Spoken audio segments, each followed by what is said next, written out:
How's everybody doing? It was really beautiful out yesterday. I'm so glad. I'm so glad I went and got stuff done yesterday because it was just beautiful out. And I still think it's well, maybe not now, but it's still nice because I we had the heater down and it was still hot last night. It was hot when I got up this morning. I was thinking I screwed up and forgot to turn it down before last night, and then after a few hours after I fed the cats, I was up and I was where the thermostat was. It was still reading like 73, but it wasn't from the heater. So it must have been that it must have been warm enough outside, or at least warm enough that it wasn't bleeding the heat out of the house. And okay, I may or may not do a Minecraft stream today. I don't, if I remember right, I didn't do any streams yesterday. But the I gotta be 100% honest with you. The I'm working on something now that I need my attention on it, or so I'm either going to be doing something I don't want to do, or if I try to stream it, it's either just going to be an I mean, it's just because I'm going to be focused on something else, or I'm going to end up fucking something up because I'm not focusing on the build. I just don't have the ability to do it. I started working on one of the two outposts, and it takes some of my effort to pay attention to what's going on. Hi there, Patches. You don't have to leave. No, I'm pretty sure my stream would love to see you here. Yeah, I'm pretty sure they'd love to see you here. Yeah, oh, you good girl. I may have to stop the stream if she wants some attention. She's been pretty good lately, though, about that. Yeah, you good girl. And, but okay, the thing I want to talk about, and I honestly don't know if they're related or linked or whatever you want to call it or not, but,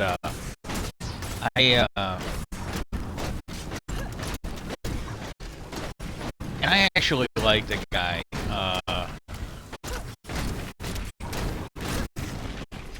This one I don't think is linked at all. The other thing I'm going to talk about, I think, and these are things that, because I don't really have a coherent topic on it, but there's some things that I saw, and I've been thinking, and I could be completely wrong on all of this. This is just me looking at what's going on and possibly seeing patterns. But Senator Fetterman, I'm actually a big fan of him. I really wish somebody like him would run against Senator Johnson in my state and get that piece of shit out of there. You know, if he wants to suck Putin and Trump's dick, he can do it when he's not on our fucking payroll. But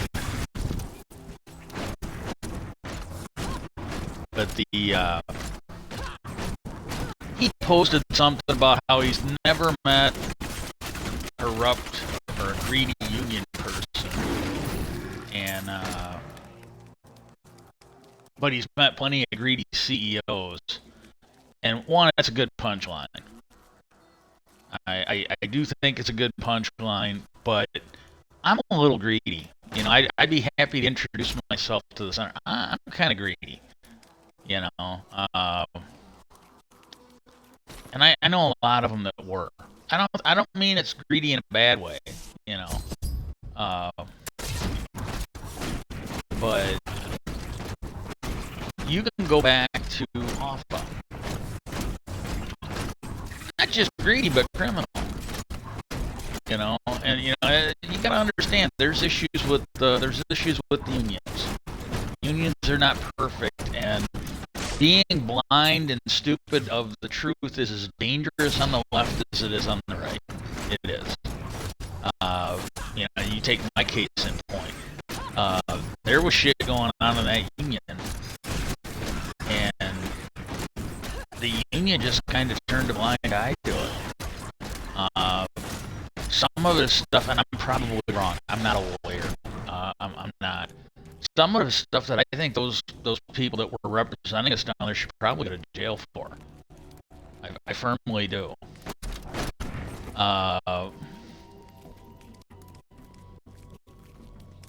You know, when I got into that one area, there was clearly some favoritism going on. You know, and I mean, it was violating the contract. I was hearing from people in material, and they were saying that people could not get to the union jobs they posted for. It came down through the contract, the process laid out by the contract, and they couldn't get to them because somebody's daughter, relative, or fucking fuck buddy was camped out in those jobs. And there were so many of them, when they finally had to go to the jobs that they should have had as temps, as people who had no fucking seniority, most of them quit. Maybe not all of them, but, and this is what I heard from a temp. There was somebody that knew what I was doing, and they were in that pool. She was an attractive person, but apparently she wasn't putting out for anybody, so she had to actually show up and work. You know, she had to show up and work. And I think she was kind of a fan at, you know, these special princesses, you know, whatever was going on. It really looked like they were trading sections. There was some kind of a scandal. Not enough hatred. One of our union reps, I think the guy's name was Ralphie or Ralph or something like that. When I got down there, and if the rumor's not, I think part of it might be true, but I don't think it's exactly true. But there was a rumor, this is when I got down there. There was a rumor that he had damn near got fired for looking at kitty porn on the company computers. And my understanding is he was no longer supposed to be able to be a union person or have anything that would get him off the line. That was the deal they made to not fire him. Couldn't be a union rep anymore. And he couldn't have any job where he'd have access to the computers or be offline. And by the time I had gotten down there, that's something where they should have immediately been throwing him out the door. They made a deal with him. You make a deal, you honor it. And but he was back to being a union rep. And I think they had his number. He looked like he was selling us out on a regular basis.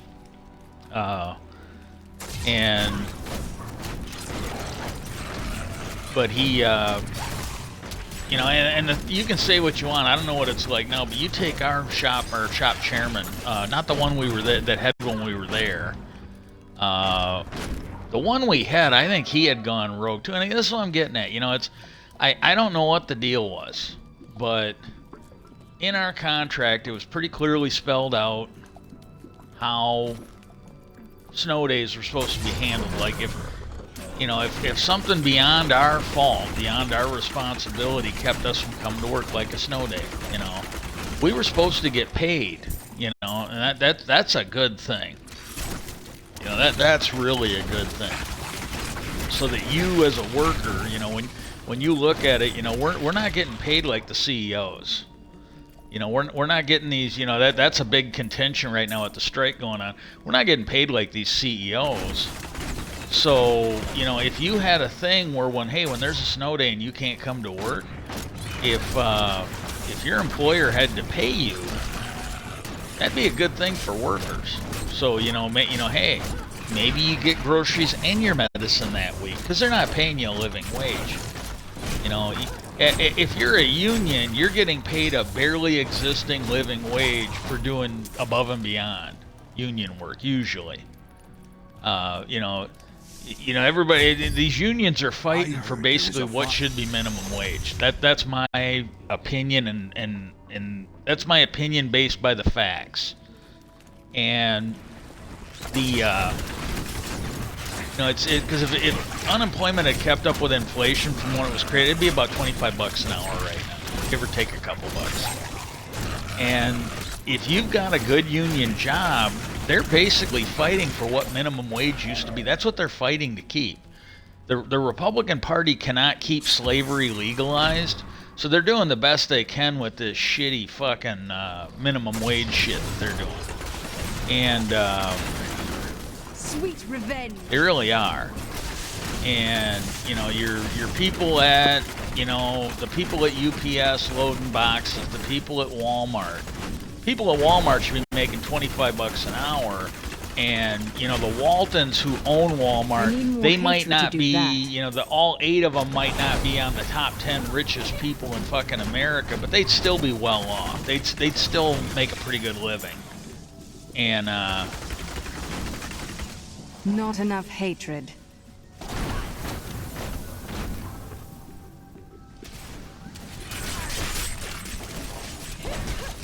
I can't do that.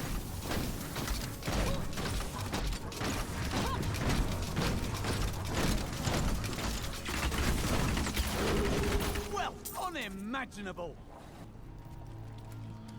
And it was in the contract, absolutely in the contract.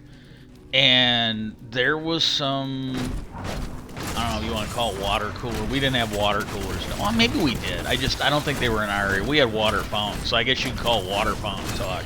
There was talk there was something going on. And I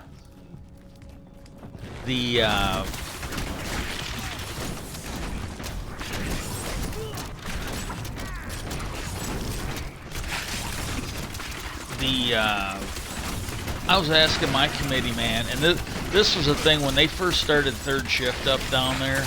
They didn't elect our committee man. What they did is they just took the alternates from second shift, I think it was, and made them the committee. Should have had elections. That was something that our union leadership fucking, you know, fucked up on. Should have absolutely not happened. We should have been able to elect him, but that's the way they did it. And then I asked him, I go, hey, how's that? Because I had heard that there were some issues about it. And I asked him, I go, hey, how is that snow day going to be handled? Because I got to be honest with you, I don't think we ever had one, you know, at my plant. And we usually had rougher wind. I mean, it really wasn't all that bad. My hatred is too There were a low. couple years down there where you got to understand the people down there. If you got like an inch of snow, people were fucking up. You know, you got like an inch or two of snow, you'd go into the grocery stores and the milk and the bread would be wiped. I'm not making, I wish. Somebody told me, I'm like, hey, you guys are fucking around. You know, you guys are high. And then I started going, I went into the store a couple times around and I'm like, man, they weren't kidding. You know, the people down there just did not know how to handle snow. And most of the time down there, not all of it, most of the time I didn't need fucking gloves. Most of the time I walked around in like a heavy spring jacket, or I'd have a winter coat on and wouldn't zip it up. I'd have a sweatshirt on underneath it and I'd just wear it over my I'd put it on my arms and not zip it up, because it just wasn't that bad. And you had all these people acting like it was the end of the world coming, and I'm like, and you know, and when it got really bad down there, it was like they had this thing, I guess it was up here too. It was like the worst winter in like 30 years or something. And, you know, it was the worst winter in 30 years, and somebody said something to me, they go, don't you think this is bad? And I go, this is like a normal winter for us in Wisconsin. See, the last time something like that happened, they were saying it had been like 20, 30 years ago, you know. I was in grade school, and we didn't miss any school. And you know, like grade school, we were like 6 blocks away. You know, it didn't matter how fucking thick the snow was. We were going to school. You know, you know, that's just the way it was. Well, that year, I don't know which grade. Might have been the 5th or 6th grade. But they started building this big snow field or snow fort. And you got to understand, the grade school we had, it's not the same anymore. But back then, it was this big open field. It was about the size of a football field. And then some. You know, there was literally something the size of a football field, and then you had the stuff that was on the side of it. Well, there wasn't much in it. Like now, there's all this fucking leisure equipment for the kids and stuff. We didn't. It was mostly a field. The principal we had, he would come out He would come out at lunch. I can't remember if he did it on breaks when we got to go outside in the summer, but he would come out at lunch, even in the winter. This is the And he would sit there, and he looked a little bit like Lombardi. That is impossible. I'm not kidding you. He dressed and looked a lot like Lombardi. He had the glasses. Mr. Draper was his name. Really good guy. He had the glasses. He was just a tall, bald guy. Wore the overcoat. I think, you know, if you had people that had never seen him up close, he could probably go around and sign Lombardi autographs. Kind of like this one guy we worked with. Hey, for all the kids, just put on the earmuffs or turn the TV off for 5 minutes, please. And this one boss we had when our plant was open here, he looked a lot like Ron Jeremy. And somebody we worked with, they go, hey, he went on vacation. I think he went out to Las Vegas, and when he came back, one of the people that worked for him, he goes, hey, how many Ron Jeremy autographs did you sign? And he just started cracking up. He was laughing his ass off. But returning to town. He you know, he'd go around. Our principal would play catch with us, and he'd throw, and people would run until they got tackled. And then, you know, when he got the ball back, he'd throw it. And that basically, he came out and had fun with it. It was a good time for everybody. And hang on a sec. I'm gonna turn this down. I don't want to get. I got a UFO thing going on YouTube right now. Okay, nothing. And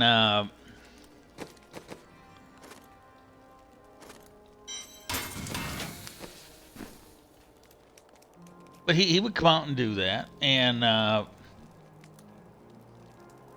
I can't remember what point I was trying to make. I apologize. But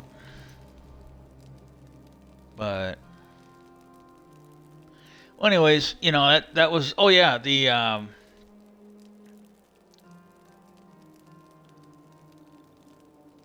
we built this huge snow fort. It made the local paper. I think it even made the state paper.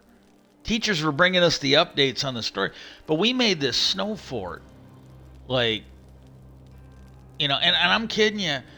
We would have been down like probably for down in Indiana where I was working at, the schools and shit down there would have probably been closed for like 2-3 weeks. We made this huge fucking snow fort. So when I got down there, you know, all these people were like, oh my God, it's so bad. I'm like, my God, this is like a normal Wisconsin. You know, when it got to be that, I had to wear gloves.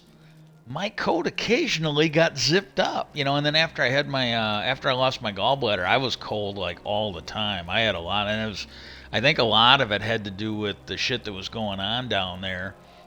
But you know, so but again, it was just the way it was down there, you know. I hear something stirring in the distance. But these people, we got our shop chairman in. Oh yeah, that was the thing I was asking him. How's this snow day gonna go? Now I remember where this came from. But I was asking him, I go, well, how's that snow day? He goes, they're gonna have a meeting on Wednesday. I can let you know after that. And I go, wait a minute. I go. That would not be wise. I go, shouldn't you be able to tell me today? And he looked at me and he kind of made a face and he goes, I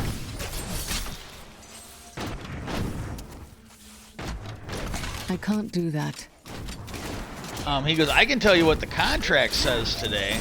And then it registered. It's like, okay. No, I will not do that. He could tell me what the contract said. He couldn't tell me until after Wednesday if our union leadership was going to fucking honor it. That's... I can't do that. He couldn't tell me until, you know, after the Wednesday meeting if they were actually going to enforce the contract or not. That was the problem. And our new guy, and I gotta be honest with you, I literally do not know. There were some shitbags down there There was more than one, and some of them were from up here. They were some sleazy fucking people. See, the thing is, the one bitch down there, she was doing this shit up here. And I wasn't in the area. I had left the area because she was pulling it on my friend and other people. And she tried to rope me into it, and he didn't really try to rope me into it. He was just trying to let me know, and I told him, he goes, well, I know you're friends with her, and I go, yeah, and I told him, look, I don't want to quit being friends with anybody, but I go, I'm Switzerland. I go, you know, when I can't see what's going on, I go, he goes, well, that's fair. And he was pretty cool about it. And she kept trying to rope me into it, and after 3 tries, I finally had to tell her, hey, look, I'm Switzerland. I'm not taking sides because I'm not over there. I have no idea. I go, you're telling me one thing, he's telling me something else. Well, the 3rd time she was trying to rope me into it, I told her, I go, hey, look, I'm Switzerland. And I go, I've told you 3 times now. And I go, if you do this again, I go, I'm going to quit being friends with you. Because I go, I'm not doing this. I go, I don't know what part of it you're unable to understand, but I go, I'm not doing this. Well, she eventually showed her hand over there. Because she was friends with someone. She was friends with someone, and it was a married woman, and she was like staying with him. She ended up, I think, having to go stay with somebody else. And but she was always trying to get that friend's husband to come in and beat up the guy we worked with. And because she was like, this was the 2nd or 3rd time, she's like, oh, well, so-and-so's going to come in, and I had met them, and they seemed like good people. They really did. But as we've seen with the Trump scandal and everything like that, good people can get roped into some stupid shit. You know, they really can. They absolutely can. But she was like, oh, he's going to come in and blah, blah, blah. And I go, hey, look, you really need to knock this shit off. It's like, and this reminds me of the shit that's going on in that Ebony game. But I go, this is something you need to stop. And I go, I'm serious. She's like, I go, well, we're not in fucking grade school anymore. I go, more than likely, I go, I'm being completely honest. Because I found out he had done some kickboxing with the people I did, and they were pretty fucking good. They were really fucking good. They had some top kickboxers. My instructor had some top kickboxers that came in from another state to train with him. So, you know, again, he wasn't big, but he was reasonably big. He traveled with one of Bruce Lee's students for a couple years. He was the guy's tackling dummy. That was the guy he threw around, and he had to hold focus mitts for him. Or actually, I think he mostly hit. Because the guy, he had hip problems and he was getting up in age, and this way he was someone that could come in and do the kickboxing and the boxing, and Larry could fucking hold mitts for him. But I told him, I go, look, it's entirely likely that if he does do that, he's going to get his ass kicked. I go, he's fat. I go, he could even have a fucking heart attack coming in and doing that. And I go, and aside that, I go, if he shows up at work, I go, win, lose, or draw, the cops are going to probably be called. Because I go, again, we're not in fucking grade school anymore. People need to grow the fuck up. One year I came back from Indiana, and I was here for Christmas and Thanksgiving, or Christmas and New Year's. And I came back. I didn't wait until the last minute to come home when I was here. And I usually tried to come home on the 3-day weekend, so I had that extra day. But there were so many people, they would basically, you know, whether they were working 2nd shift or 3rd shift, they'd fucking wait until the day they had to come back. So like Monday, they had to work Monday, and they would leave at like 5 in the morning so they could do the 5-hour trip. And then they were getting there like usually a couple hours, because there was always, every one of them, they're like, man, there's always fucking traffic problems, you know, always. So they'd end up getting there just in the nick of time. And then they were dragging ass. I always came back like the night before. You know, and when I was working 3rd shift, if I was working 2nd shift, I left earlier. When I was working 3rd shift, I would basically leave when everybody was going to bed. So around 9, 10 o'clock, I'd get ready and I'd leave. And then I'd get down there, you know, middle of my shift. and then, you know, usually go to sleep a couple hours later. I wouldn't wait until 6, 7 in the morning, but I'd go to sleep like 3 to 6 o'clock in the morning. And then it was like a normal day for me. You know, it was absolutely a normal day, no big deal. And, but I told her, I go, you know, he's gonna he could die. He could have a heart attack. He's so fat and overweight, he could die. You know, this is not a fucking joke. But I go, win, lose, or draw, he's gonna show up. And when the cops get involved, they're gonna want to know why somebody who doesn't work here is coming in and assaulting people that do work here. I go, this is just not a good look for anybody. You know, it just isn't. Like, for those of you that are into martial arts, and, you know, especially if you carry weapons or anything, like, because one instructor we had, he was doing a knife seminar, and I need more hatred he was to saying, do look, that. I hear, he goes, a lot of people don't realize, I listen. He goes, I hear this stuff. And,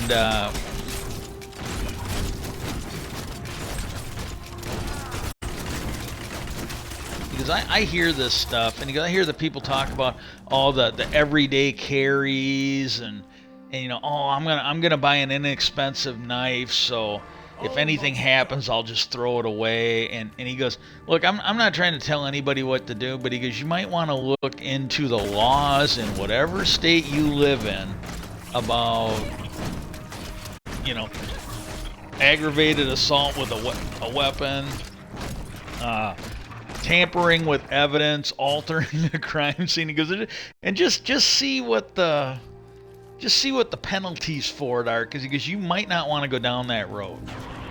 And he did a whole thing, and he goes, you know, I got news for you.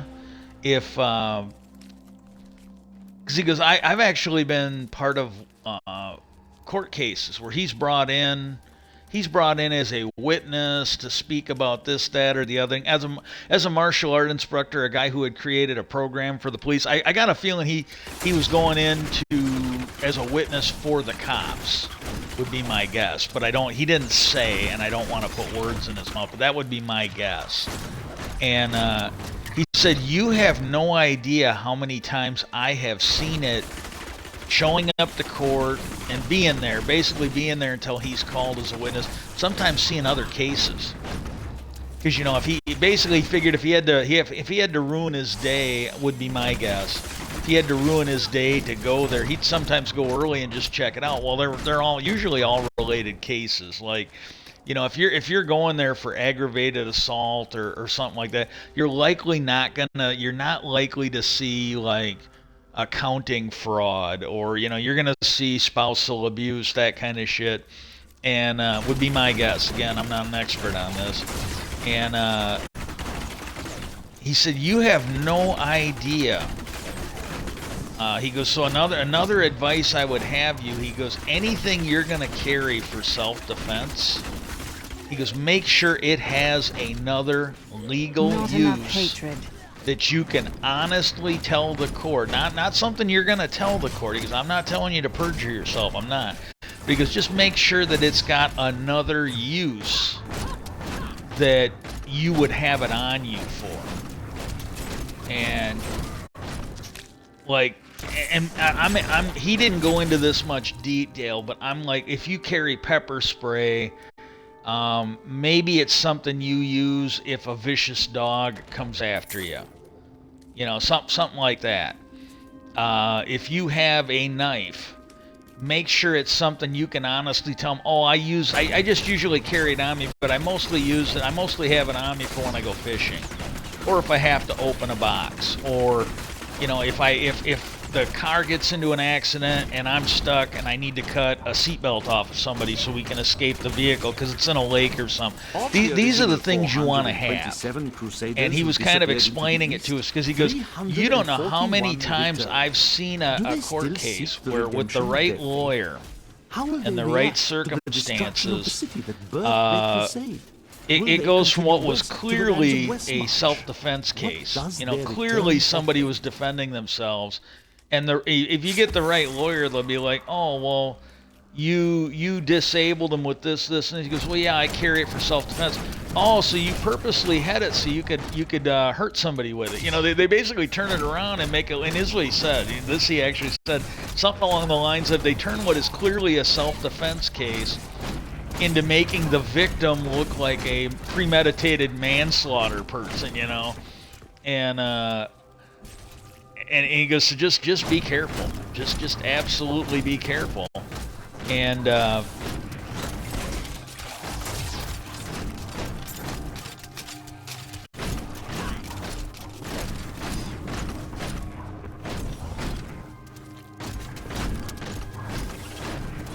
but no,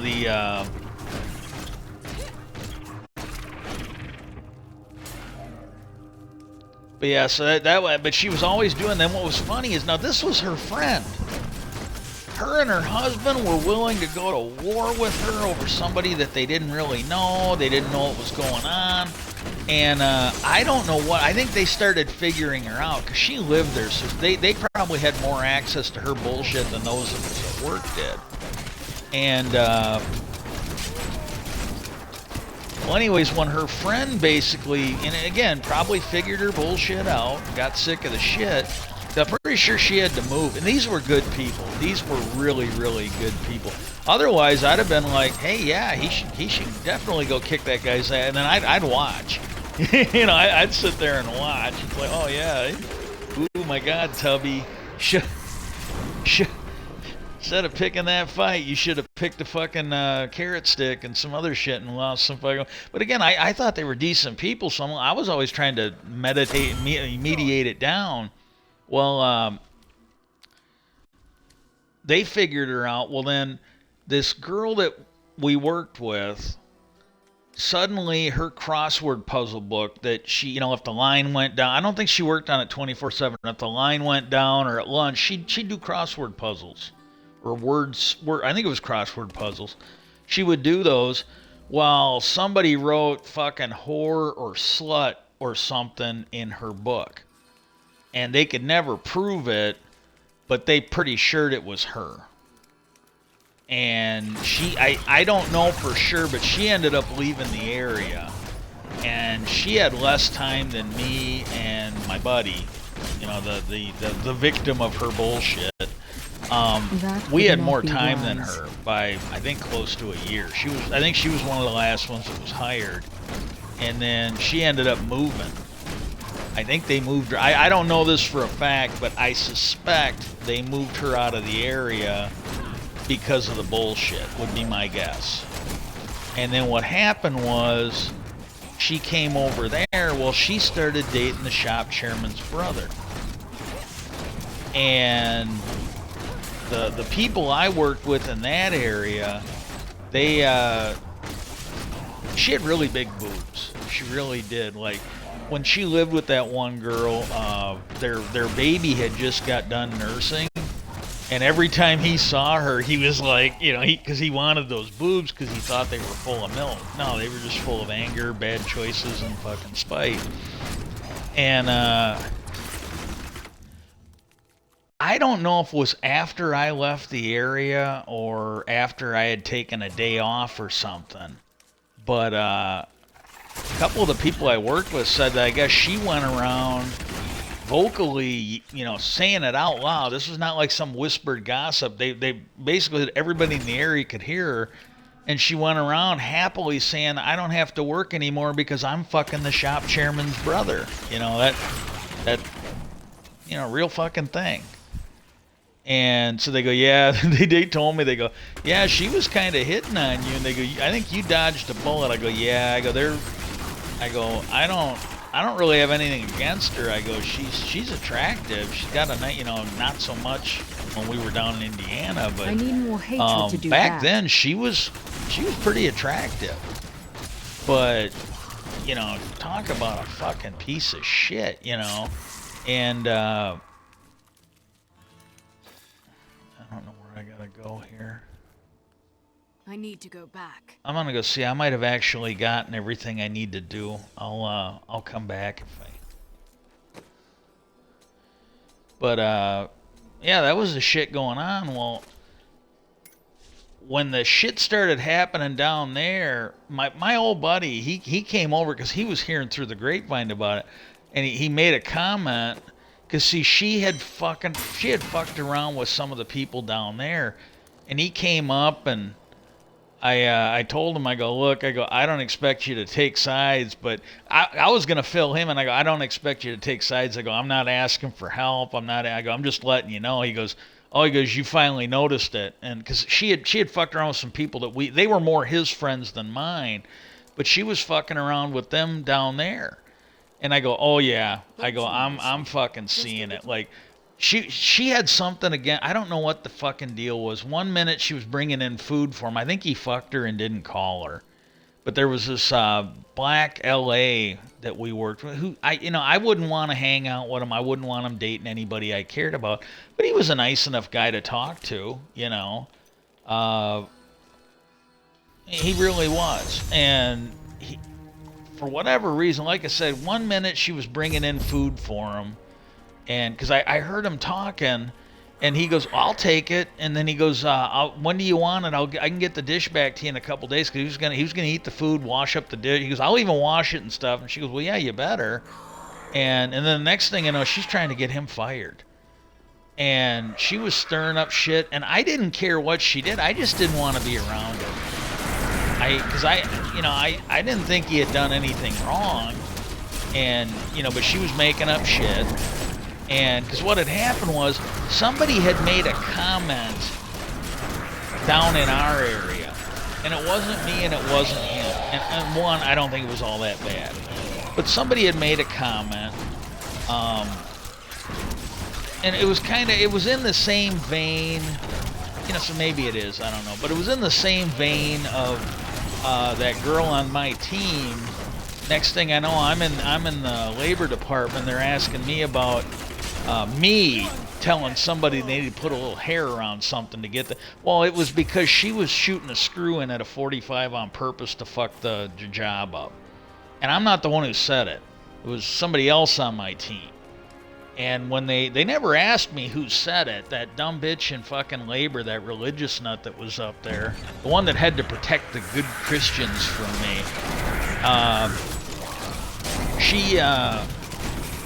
She just asked me about it, and I told her honestly, I go, I never said that. I was a little bit in shock. But, he wasn't talking about her vagina. He was talking about her doing her fucking job so she didn't keep sabotaging the line and shutting it down, which is something I think management would care more about than I did. But apparently not, because the good Christians came first. Well, I got news for you. If they're really good Christians, they wouldn't be bearing a false witness on me about shit. They were your fucking TV Christians. They were your fucking shitty Christians who, talk a good game but don't walk the walk. They talk the talk but they don't walk the walk. Or as they say in Texas, all hat and no fucking cattle. Because to me, if you're lying, if you're making shit up to try and get somebody fired, you're not a good Christian. You're a fucking piece of shit. And but she was going on about this thing this guy said. Well, next thing you know, it was being pointed at me and the LA that was covering the team next to me. And he said, he goes, well, she was right about that, blah, blah. And I looked at him, I go, we're not even the fucking ones that said it. And he goes, oh yeah, you're right. I mean, I think he got it in his head that she probably said something about me saying it. And I go, dude, we're not even the fucking ones that said it. And he goes, yeah, you're right. That was that guy. It was an AR guy filled in for the daily shit. He goes, yeah, you're right. Because that wasn't, I go, yeah, it was somebody down here, but they didn't really need to be here. And I told him, I go, one, it's not that big of a deal. But I go, even if it is, I go, I'm not the one who said it. You're not the one. I can't remember if she was trying to blame that on me or him. But, because this is the thing. I think it was trying to be blamed on him. But he got real fucking defensive. He must have gotten in trouble for something. He seemed to get real, because I don't think it was directed at me, but I'm not entirely sure. And but that's the way she was. If she didn't get her way, she'd start making up shit. like trying to get my buddy attacked in the parking lot by some worker's husband who didn't fucking work there. That was, you know, and she was going around telling everybody, I don't have to work anymore because I'm fucking the shop chairman's brother. And,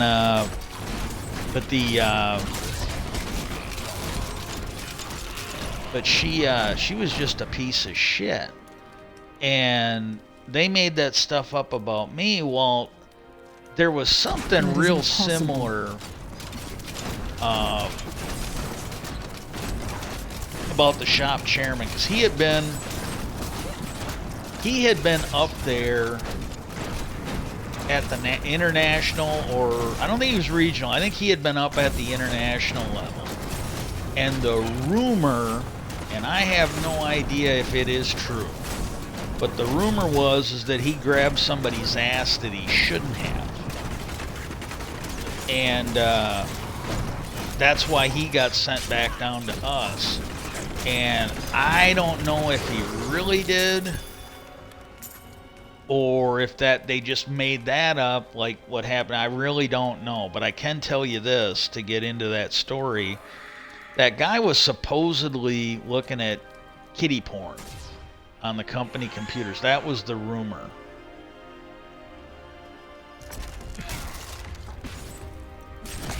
I can't do that.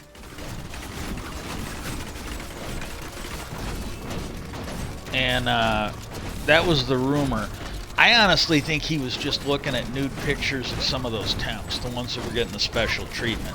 There was probably something going on between management, him, and, you know, the girls, where in exchange, you know, for the nude, and it was probably, you know, it was probably pictures of the stuff that was in exchange for the good treatment at work, but I really don't know. But the religious nuts down there, if they saw, like, I was looking at a Maxim magazine, it wasn't even like nudity, and the one girl started screaming porn, and I'm looking around trying to figure out what's going on, and then I figured out she was pointing at me, and I just started laughing. She goes, he's laughing about it, he's looking, and the foreman, he was a fucking idiot. He comes running down, and he's looking right at me, and I'm just like smiling. And he got down, he saw I had like a Maxim magazine, and then he started walking at a normal pace, and he went over, and I could hear him. He goes like, there's nothing wrong with what he's looking at. He can look at that magazine. It's fine, you know. And then, you know, she, you know, but again, she's acting like something real was going to happen because I had a Maxim magazine, and I told him, I go, I'm bringing FHM in tomorrow, and he started shaking his head, and he started walking away. But you know, because there was no nudity in it. It was just women in bikinis or underwear or whatever. But it was just the bullshit that was going on down here. I just want to make this case to point out that I am returning to town. big corporations should just leave these right-to-work states, these religious nut states, so that good workers like me do not have to put up with that bullshit from these undereducated fucking people that want to ban books and don't like people fucking, and, you know, think that marriage is something between one man and one woman or whatever. They can go down there and starve, and we'll get the big corporations to move their shit where they educate their people. They don't raise religious nuts. They don't raise terrorists, that kind of shit. And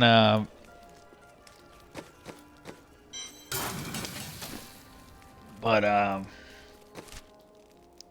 that was the shit going on down there. Well, then, you know, those claims about the kiddie porn, and I don't know what it's like now, but I can tell you the whole 10 years I worked there, they call it the work center. It was the office for all the committeemen and the alternates. Every fucking square inch of the windows into that place, because there was like a wall of windows. There was plenty of glass there. Every fucking square inch of it was covered up so you could not see what they were doing. Whatever was going on when there weren't any women in there, I am pretty sure was still going on, because if you're not doing anything wrong, if you're not looking at, you know, kiddie porn or regular porn, those windows would be wide open. You know, you take our shop chairman, the guy that I think might have been falsely accused of his bullshit, every day. I saw him every time I saw him about 5 in the morning, because that's when he got there, when I was on third shift. He got there about 5 o'clock every morning. He fucking got a bottle of Windex and cleaned those fucking windows. those windows were clean.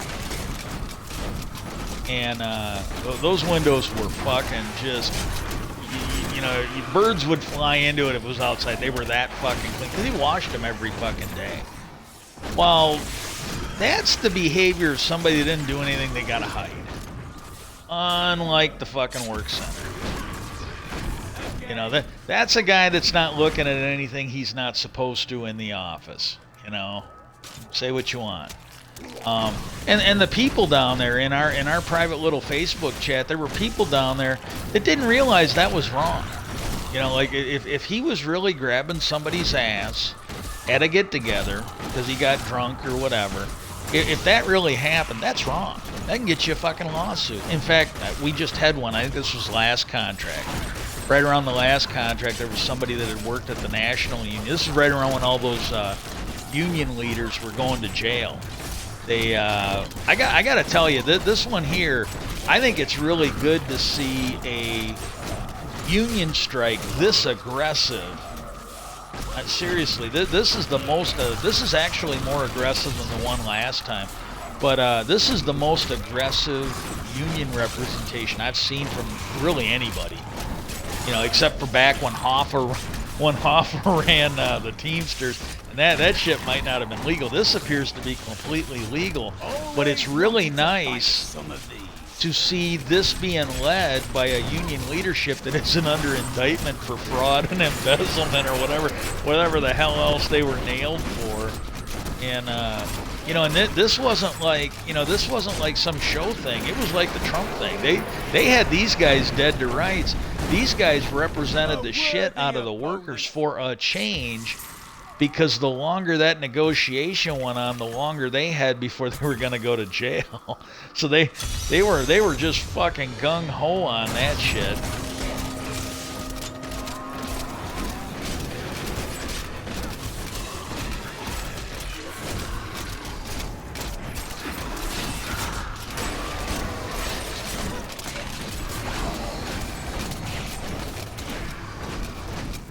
Take the hill, brothers! Don't let these dogs have it! But I really don't know. I could see him maybe doing it, but you had those union people down there in Indiana. They're like, oh, we should all throw fucking an ass grabbing party for him. It's like, dude, this is like up here. This is at my plant here in Wisconsin, and he wasn't a bad guy. I don't want to come off like he's a bad guy, but we had this guy who was the safety rep. It's appointed position. You're not elected. It's an appointed one. And most of those appointed positions, and this is the thing, like getting back to that thing where he said, like, well, I've never met a crooked, those appointed positions, those usually go to suck asses. Not always, but usually. And, like in this case, this is a guy that had used to be shop chairman. He pretty much had that job so that he wouldn't challenge the sitting shop chairman. He had a job where he really didn't have to work. He had to show up, but he didn't have to fucking work. And well, what happened was I had some issues. They made some changes. I ended up having problems with my job or my shoulder. And I saw the one guy who was like the therapist, because I was getting sent to therapy. When I described everything to him, he basically said that what I was reporting was consistent with what had happened. And I had a zone guy, God, I can't, it wasn't his real name, but I think they called him, I'm just not going to give his name because I don't want to say the wrong name. I think I remember his nickname, I think, but I'm not 100% sure. And but the zone guy we had, he was a fucking piece of shit. Again, you know, I've never met a greedy, you know, he said he never met a greedy union worker, but, you know, I can tell you there's a lot of corruption in the union too, and that should be addressed, but it's not overwhelming. You know, if you worked at a job with 100 people, and, you know, I just want to be honest here, if you worked at a job with 100 people and you had 5 people out of 100 that came to work drunk once in a while, and maybe one person, one of those 5 came in drunk every day. When you're working at a place where they got like 5,000 people, just do the math. You know, 5 out of 100 is, that's like 20%, and I can't do the math. I used to be able to do this shit before I got sick. 20% of 5,000 is going to be a substantial number. You're going to have a couple hundred people probably. And so it looks like a lot, but it's not. It's just, and it's like when you talk about gun deaths in the United States, everybody points to Chicago or New York. Well, the biggest rates of gun death are in a lot of your small southern states, but like when you've only got like 5,000 people living in the state or 10,000 people, yeah, it's going to look a lot better than New York or Chicago where you got millions of people. Yeah, you've got a higher body count, but per capita, you've got a higher percentage of it in those Republican states where they don't have anybody living. So I mean, that's just the reality of it. You got to get in your head. But like when he says that, you can look at Hoffa, and okay, that was a long time ago. You can look at the last union contract time. We're talking like, I think it's 4 years ago. They had the top leadership that were like taking money that did not belong to them. They had to pay a lot of it back. Some of them got houses. I got to be honest with you. What happened to me, I would love it if for what happened to me, somebody would come buy this house for me. So I didn't have to worry about my sister fucking selling it and me being homeless and or dying. I would love it. But see, I'm not a crooked piece of shit in the union, so I don't get that, I don't get that luxury. But they had people that had like $1 million, this house is a lot less. But they had people getting $1 million houses bought for them up there by Black Lake and shit. And I think they had to give that back. But it was just fucking looting across the fucking board. And, and this is stuff that is known. This is stuff that is public. But like at my plant, this was here in Wisconsin. This wasn't in, in hillbilly hell down there in Indiana. I can give you the broad strokes. This was not something I was like in. It wasn't even. It wasn't that I was not involved in. I wasn't anywhere near it. But horrendous acts. And there are I think everybody has worked with someone. This is certain. I think most people, if they're honest, most people are going to tell you. Most people are going to tell you if I've taken paper clips or a pen, or if you worked at a place, maybe you took a stapler or a pair of scissors. Like the one job I had, I took a calculator. We had these calculators. This was before GM. We had these calculators all over the place. Anytime you needed one, I've got one of them. It still works. It's solar powered. I think it's technically got a battery in it, but it's solar powered. It sits there all day. The little bit you need it is you never have to put a battery in. It's great. It still fucking works after all these. It's like well over 20 years later, because I worked at GM for almost 20 years, so it's like almost 30 years ago. Still fucking works. Most of the time I use the one on my phone, but and on the occasion where I do need it, it still fucking works. And but what happened was, this is kind of like the cops that, you get a parking ticket fixed or something like that, which everybody, sees as not a big deal, And for some, for some, the parking tickets are really not, to me, are not that big of a deal, And, but what happened was, these guys weren't taking some paper clips. These guys weren't even taking a couple hand tools or shit like that.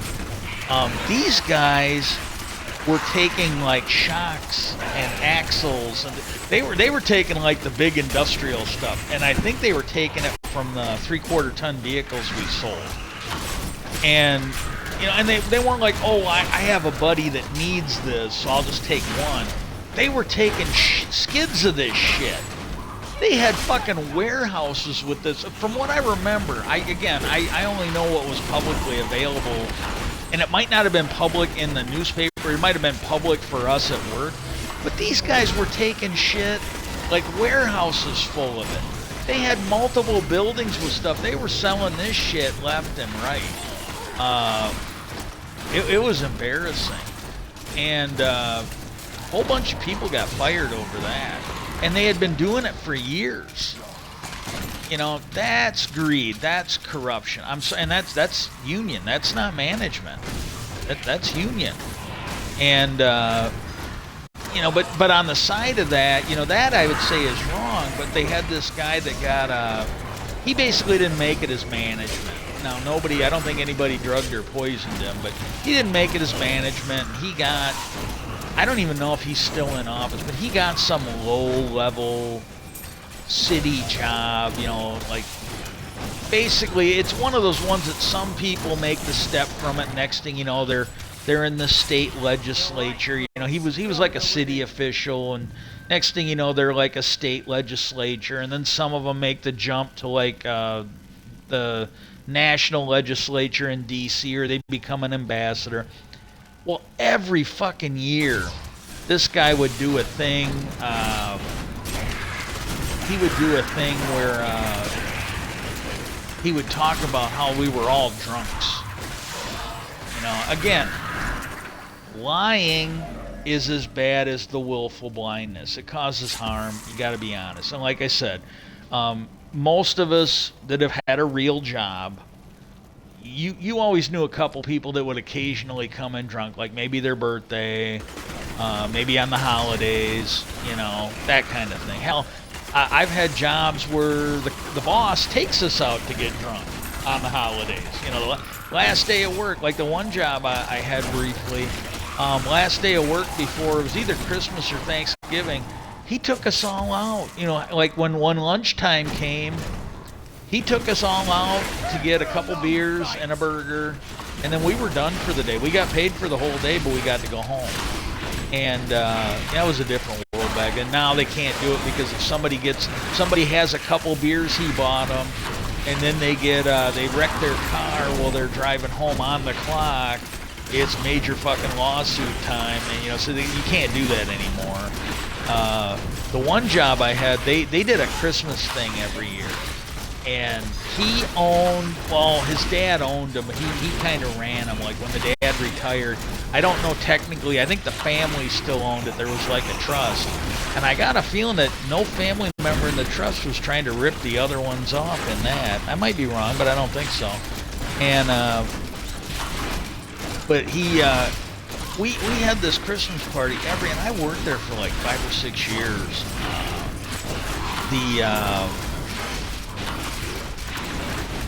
Every year was like open bar. And I can't remember. I want to say it was the Elks Club, but I might be wrong.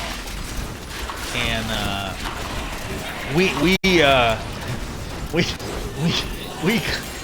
the last one, I think it was the last one of those that I was working there for when they did it. It was at the Holiday Inn Express, I think. But up until that, like the 3 years before that, or maybe it was every year before that, it had been at the Elks Lodge. Well, the year before we were at the Holiday Inn Express, it got a little exciting, and I'm not sure if they wanted to go back, or maybe we weren't welcome back. I don't know. And but the might have been 1 or 2 years they had what was known as an open bar, and it was at I think it was the Elks Lodge, and it was supposed to be like tap beer and rail drinks. Oh, it was fucking anything, high shelf. So like when we found that out, me and some friends, man, we were just getting loaded to the fucking gills, which was really a bad idea. But we got loaded to the fucking gills. I started picking people up. Like he took it pretty good. The guy that he was kind of in between me and the vice president of the company, real small company, but his eyes got wide. But I came up, I go, hey, Wally, how's it going? And I picked him up one arm in a bear hug and lifted him up again. And he was a heavy dude. And he goes, I'm doing great. He was really being nice. I think he was scared shitless. I go, hey, Wally, how's it going, man? Merry Christmas. I did. I grabbed him with one hand for a bear hug and picked him up. And he was probably damn near twice my size. And fucking Ron, his eyes got wide. And then when he came over, he goes, hey, Casey, I'd like to introduce you, Mike. Please don't pick anybody up. I go, hey, I go, do I need to go apologize? He goes, no. He goes, you were fine.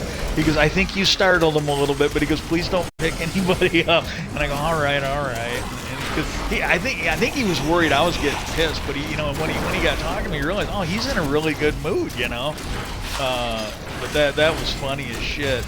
And then we worked with one guy. I can't remember. That might have been the last year he worked. He might have quit shortly after that. And he was a guy, I didn't hear it. I heard about it from people I trusted. It sounds like he was always trying to get fired so he could collect his unemployment. Or he was trying to get fired basically for no good cause. And he was always fucking around. And like I said, I don't know when, but I think he quit. But they wouldn't fire him because they didn't want to pay him unemployment. But he knew how to do his job. He came and did the bare minimum every day, and I respect that. If they want people to do extra, they should pay him extra.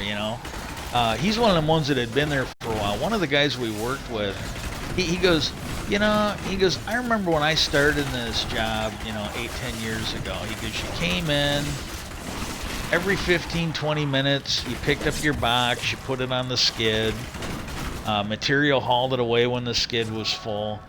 He goes, and we're, give or take, we're making about the same amount an hour for inflation what we were. He goes, now every 10-15 minutes we got to measure something, and we got to do this.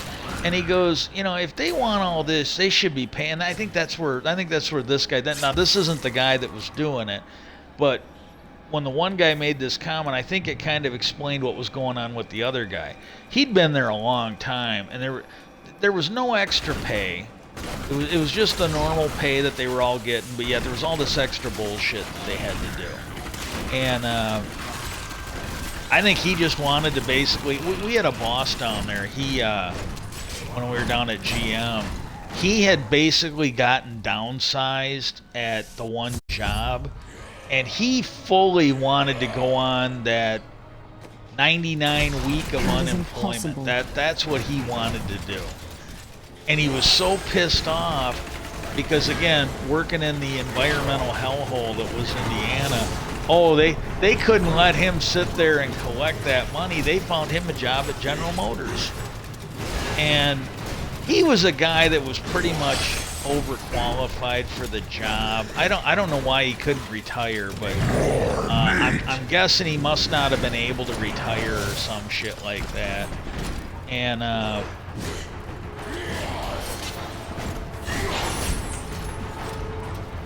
but he was just, and then what was happening, they brought in these people that were newer than him.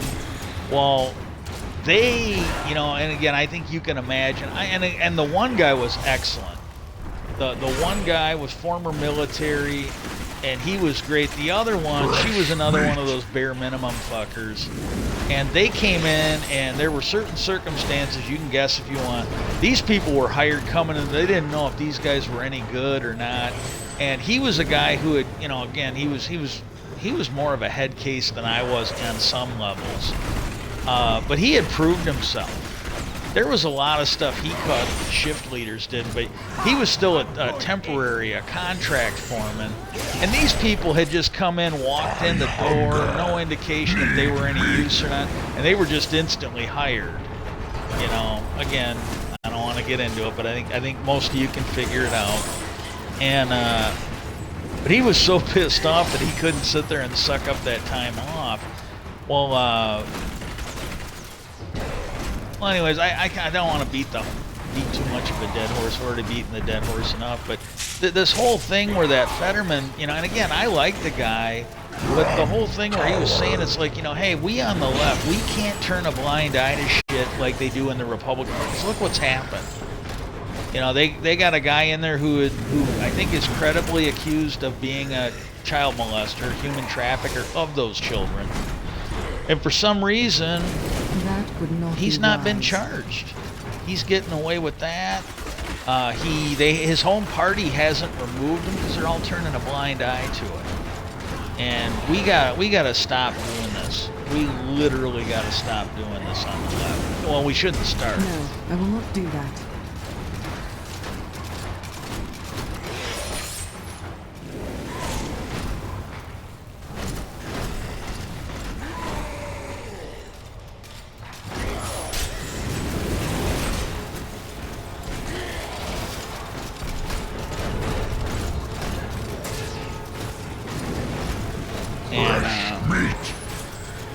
Because there's definitely, you know, regardless of what he thinks, and maybe he's never worked, hell, maybe the union people are better, but again, we don't want to turn a blind eye to it, but we also don't want to do like that one guy, he got into City Hall or something like that, local, and we're a small town.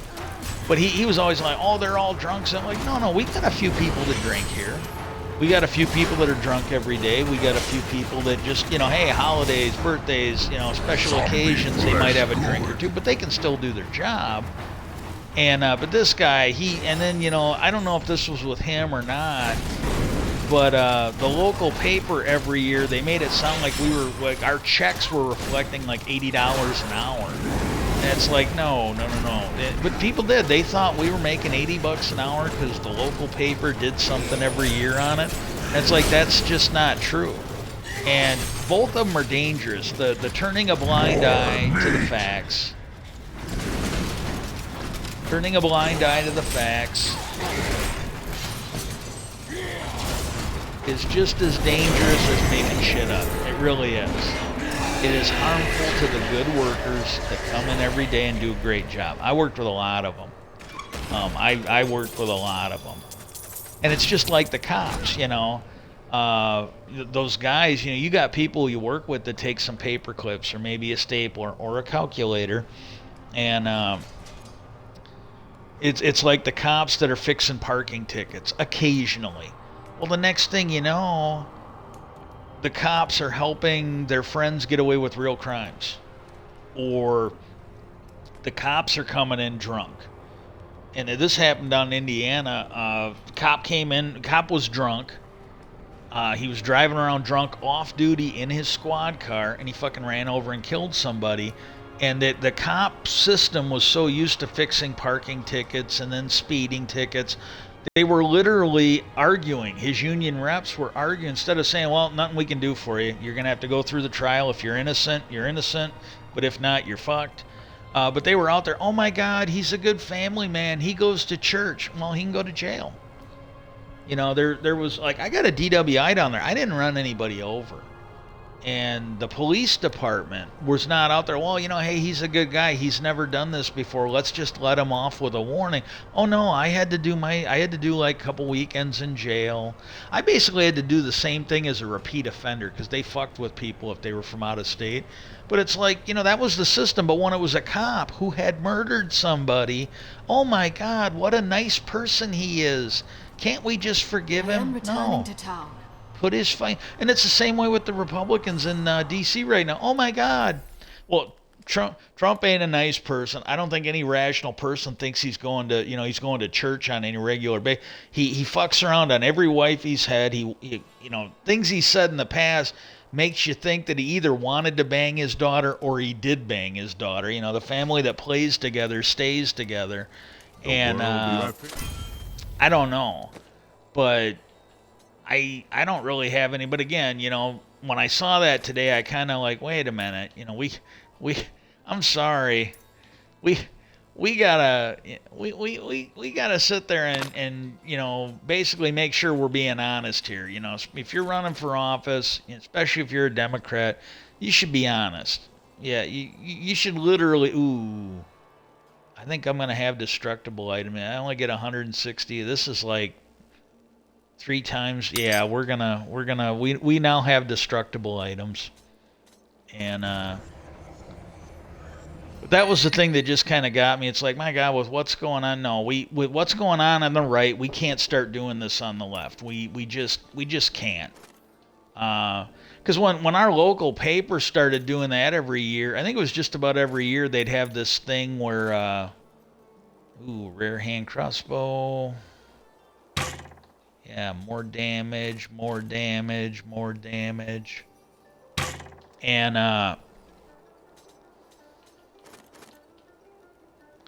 ooh. Yeah, we're going to take that one. And,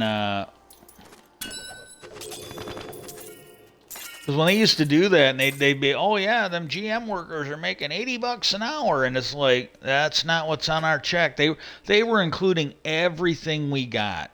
And you take any decent job, even one that's paying like $15 an hour, not 20 or 25.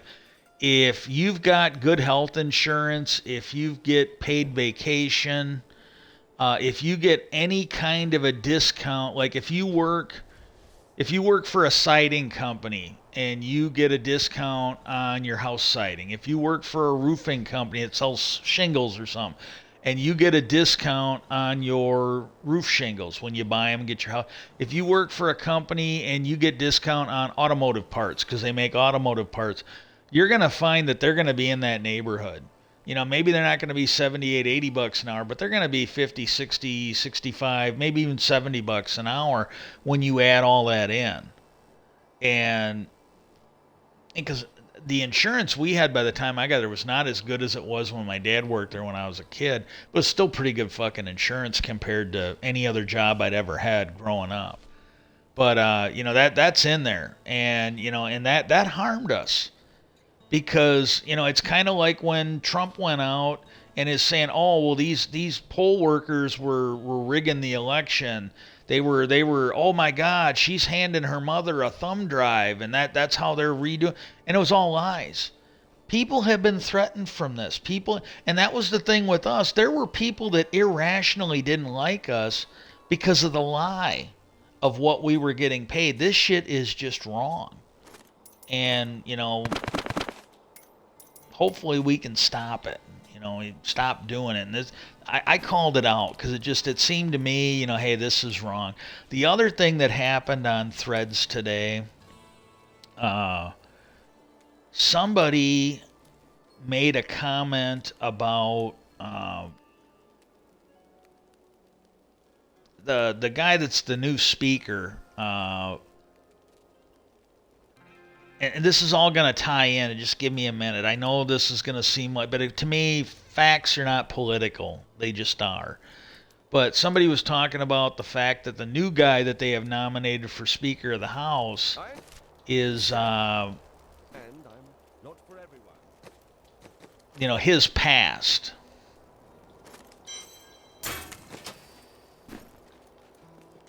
You know, they brought up his past, and I'm going to try... Yeah, I'm going to try and do the Nephilim.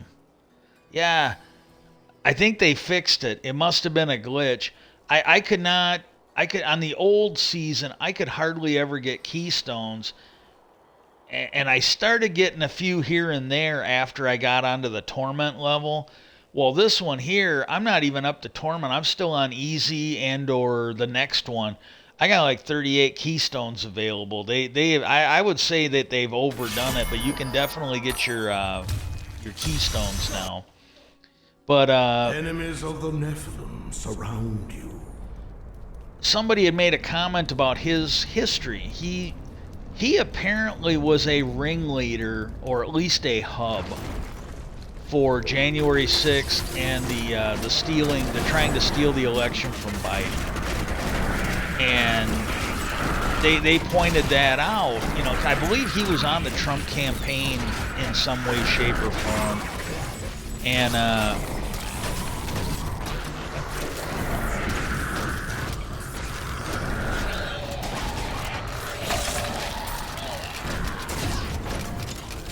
they were pointing it out. And, you know, and yeah, this is definitely, it's like, my God. you shouldn't have these That is criminals. Well, impossible. one, they shouldn't even be in office, but they definitely shouldn't be in line to be the president by being speaker. They shouldn't have committee assignments. You know, if you're not going to throw them out, they should not have committee assignments. They definitely should not be chairing the committee. Like you got Jim Jordan. This was the first guy that was going to be the replacement speaker was Steve Scalise.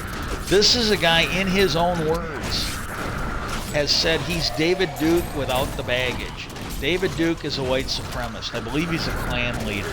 If I'm not mistaken, he was the guy that brought Geraldo to my town when I was a kid.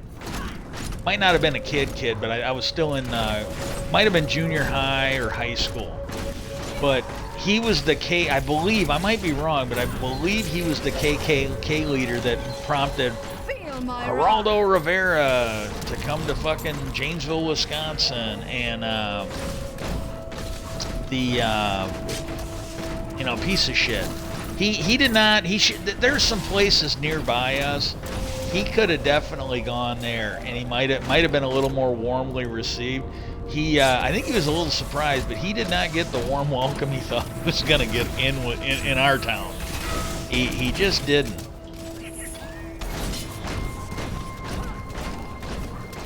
Ooh, the Punisher. The Punisher dies.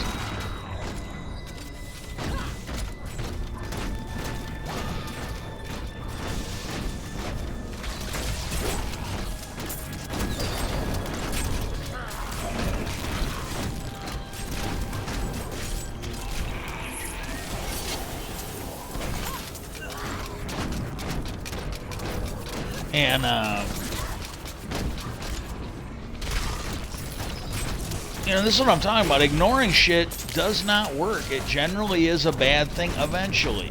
But like, you take Jim Jordan, this is a guy who was involved. He was involved in January the 6th. He went to grab Liz Cheney to help her. He's like, oh, we got to get the women to safety. And she slapped she should have slapped the fucking taste out of his mouth.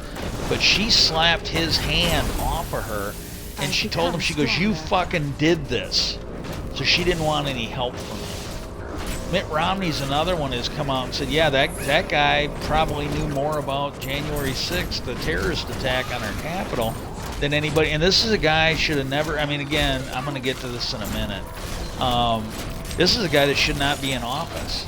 Do you want more? And he clearly, and again, I don't consider it political because it's a fact. He is using his office to help steal an election. It's like the Benghazi hearings all over again. And it's just a fact. It's not an opinion. This is not a theory. These guys bring in people to make Democrats look bad, and the facts come out that these are people that have no first-hand evidence. They brought in this lawyer. He used to be pretty well respected, but it's pretty clear he's a fucking lunatic now. And they brought him in on Google, and he was not an expert. He finally, well, I read this, I read that, and they go, yeah, so did we. That doesn't make us an expert on it. But they always bring him in on this, because regardless of how dumb he is on a subject, he's like Neil deGrasse Tyson. Neil deGrasse Tyson might not know a damn thing about UFOs or aliens or experimental propulsion. Well, my God, you can bring him on anytime you want, and he'll tell you how fucking stupid it is to believe in something that he's never researched, never done the work on, and doesn't fucking understand. And that's the way this Turley guy is.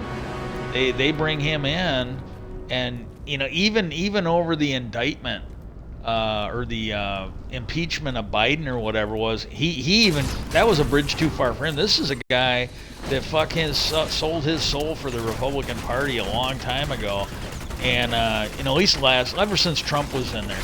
But even he said, yeah, I don't think you guys have the grounds to do an impeachment. And really, you think he's like Bill Maher. This is a guy that, with all the shit he's done for the Republicans, like, wow, he finally hit rock bottom, and he found that he can't crawl any lower than that, No, I will not do that. But but when you look at that, when you look at that, and this is where I'm going to start to tie it back into the UFO thing, but I wanted to give you a broad picture on it.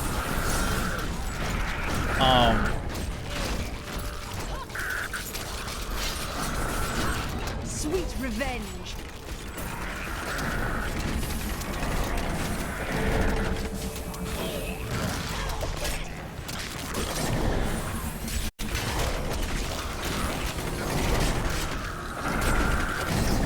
I almost bailed on it and ended the stream because that was. But I was hoping I was watching my health meter more than anything else.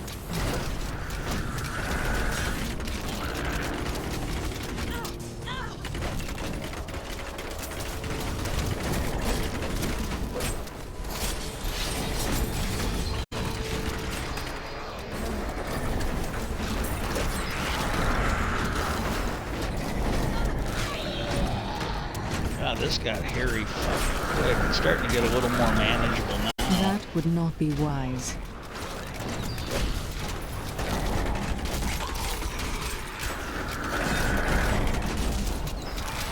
Bleed, you filth!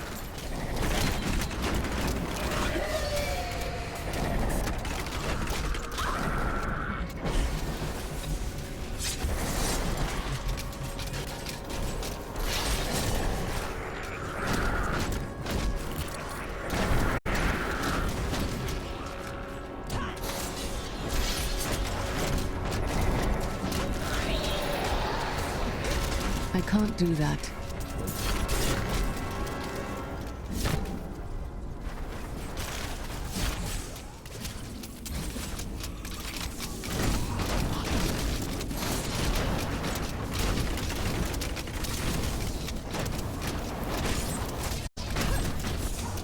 That is impossible.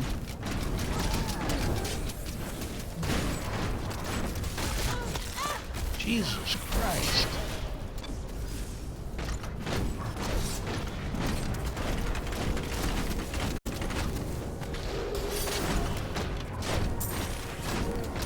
Another one dropped.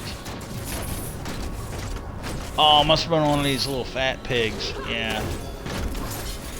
I noticed the worms coming. They usually come out of one of those big bastard drops.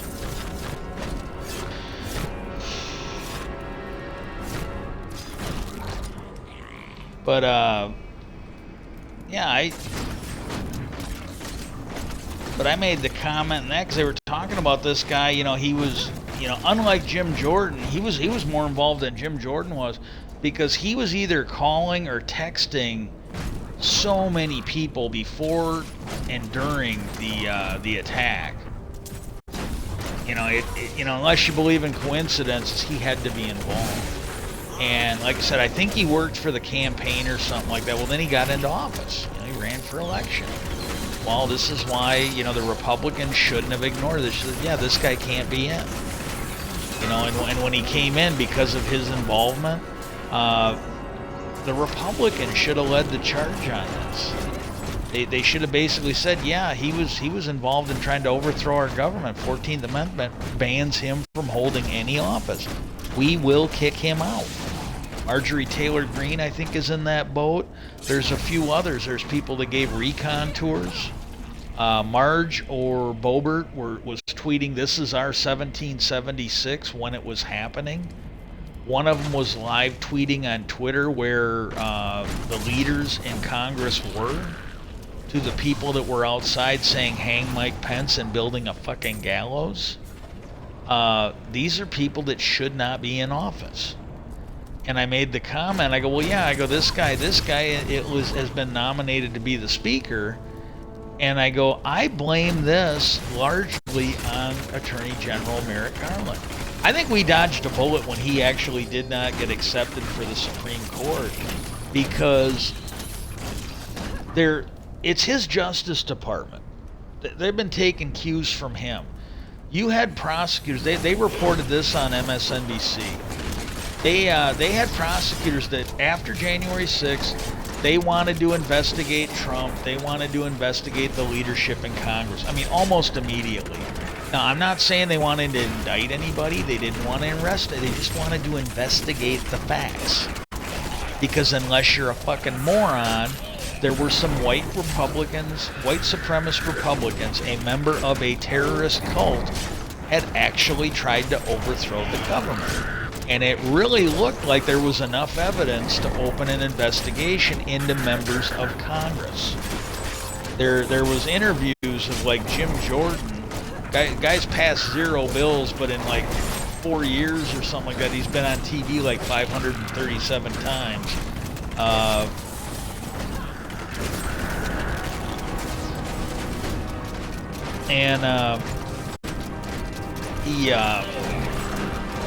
He was asked, you know, in light of Liz Cheney slapping his hand and going, "You caused this."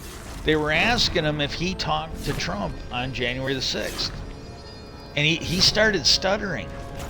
It clearly looked guilty as fuck. And he's like, "Well, I talk to the president almost every day, blah, blah, blah, blah, blah." We don't care about every day. On January 6th, did you talk to him? Well, I'm sure I talked to him sometime. Did you talk to him before, during, or after? And I'll have to get back to you. I don't know. Bullshit. He just didn't want to admit it.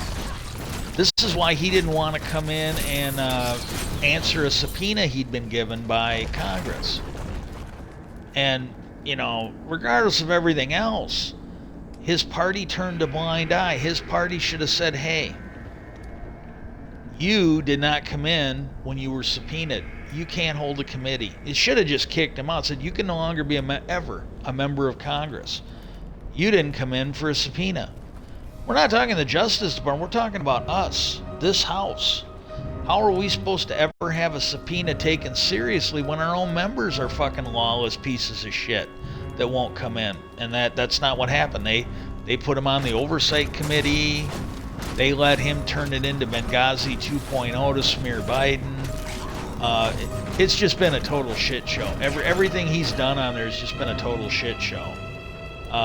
They won't even follow their own rules.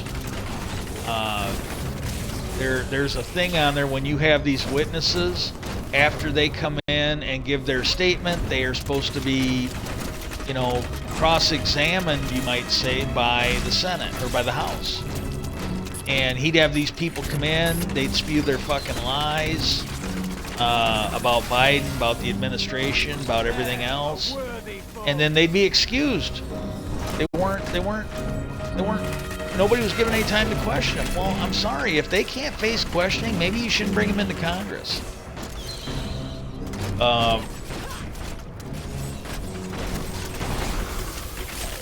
You know, because they knew these people couldn't stand up to questioning. They knew these people were dishonest pieces of shit. Most of them were either already, like the FBI agents, they were either already under suspension or they'd already been let go for basically being worthless. So they didn't want these guys questioned. They didn't want Fox News to be showing these guys have to admit that they were, you know, basically fired, suspended, let go, whatever you want to call it, for not following protocol, for not following security measures, for basically fucking up. You know, they were not credible witnesses. They just weren't, not in any way, shape, or form. And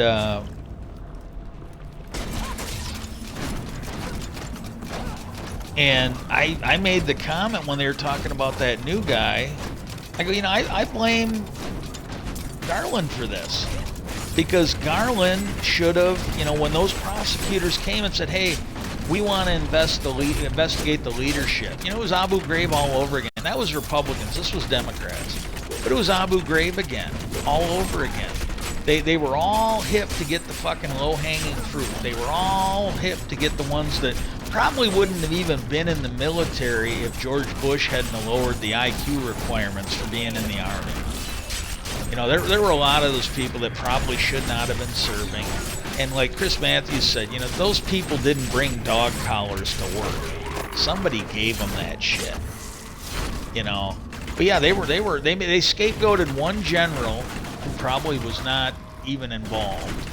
You know, and to me, this is like when they shit can an admiral or a captain for something. You know, if you're in the Navy, this is a normal thing, and I honestly do not know enough to know that if it's a good thing or a bad thing. I gotta be honest with you. On some level, I think there might be some merit to it. But if you're a captain aboard a U.S. naval vessel And let's just say you have a crewman who does not follow orders. They don't follow procedure. You know, they basically, even if like, it could be a mistake, but you know, they're basically doing what they're not supposed to be doing. You might not even be on the ship. You could be asleep. You could be in the head. You know, you could be on shore. You know, maybe you're on leave. You're not on board. You're on shore. And if somebody under your command fucks up and runs that ship aground or collides with another vessel, your career in the Navy as a captain's probably over. You'll if you get to stay, you'll be desk bound, but you'll almost never be in charge of another boat.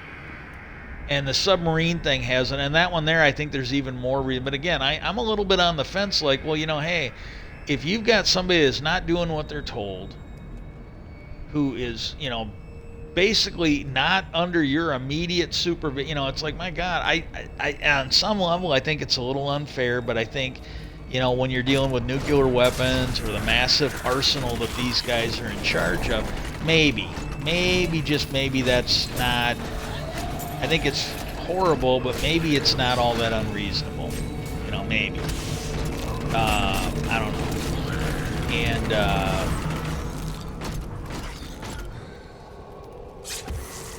but this is the thing. It's like, you know, these people shouldn't be in office. And I go, you got Garland, Abu Ghraib, they scapegoated that general. And now you've got them, they want to scapegoat those foot soldiers. And I'm fine, put them in jail. I think they deserve to be in jail. I'm not against that.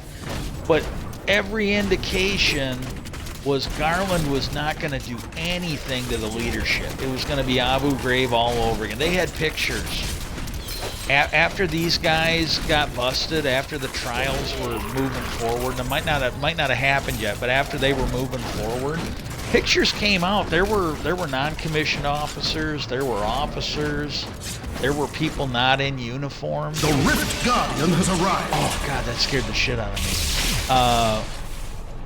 me. No, I will not do that.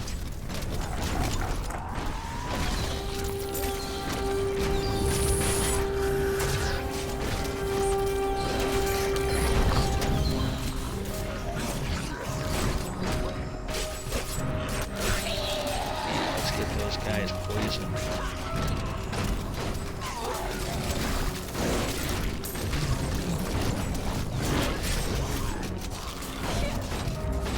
I've become more formidable.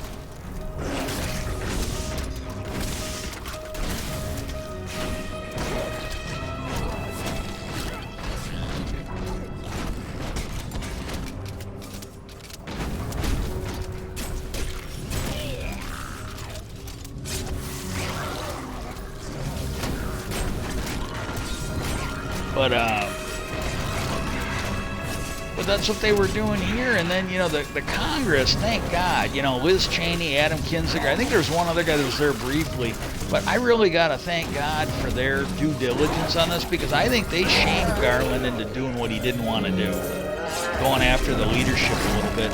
But if he had done, by the time the election came up, like almost 2 years later, everybody involved, and like we know one thing, you take that Peter Navarro, who's a trade advisor for Trump.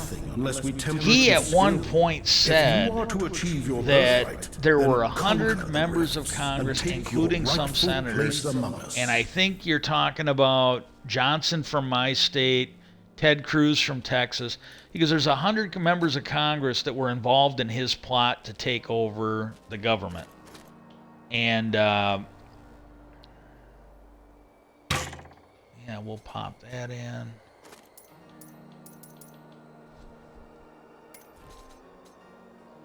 And they were involved. He said, yeah, they were involved in this. That immediately. He went on MSNBC, he was on Ari Melber's show. That should have immediately triggered an investigation. Nope, nothing. And if he had done his job, when those prosecutors had come forward to the FBI, and Ray was in charge of that, when they came forward and said, hey, we want to we want to open an investigation. The people in Congress that appeared to be leading this, if he'd have done that, and he didn't, and so they went to the DOJ. They go, hey, Ray won't let us open this. We feel we got enough evidence to open it up into the leaders in Congress and in the White House on this. They were literally told by Ray and Garland's, people, the ones at the top, no, just focus on the ones that are down on the ground. And just focus on that. Because they didn't want to do it. They absolutely didn't want to do it. If Garland had done his job instead of being a douchebag, I think maybe all those people would have definitely been in jail by the time the election came around. This would have been like end of last year. Congress would likely still be under Democratic control. Senate might have a few more seats. But he helped. Whether you like it or not, he helped Russia, he helped China, and he helped the GOP because he didn't do his fucking job. That's his fault. When you hear Mitt Romney talk about how there were people that wanted to impeach Trump, they felt the evidence was strong enough to impeach Trump.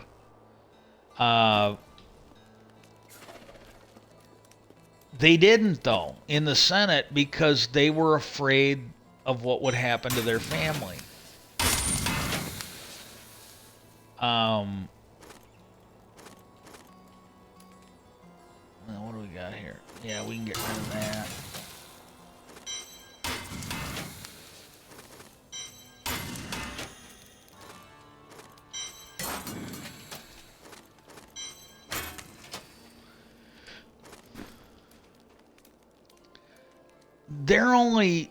This was only happening because Garland didn't do his job.